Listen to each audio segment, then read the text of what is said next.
اس کتاب کا اتارا جانا اللہ کی طرف سے ہے جو غالب ہے، حکمت والا ہے۔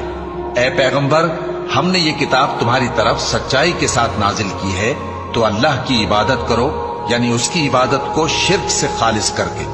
دیکھو، خالص عبادت اللہ ہی کے لیے زیبا ہے، اور جن لوگوں نے اس کے سوا اور دوست بنائے ہیں وہ کہتے ہیں کہ ہم ان کو اس لیے پوجتے ہیں کہ وہ ہم کو اللہ کا مقرب بنا دیں۔ تو جن باتوں میں یہ اختلاف کرتے ہیں اللہ ان میں ان کا فیصلہ کر دے گا۔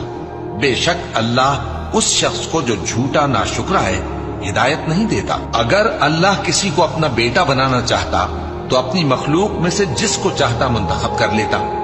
وہ پاک ہے، وہی ہے اللہ جو اکیلا ہے، بڑا زبردست ہے۔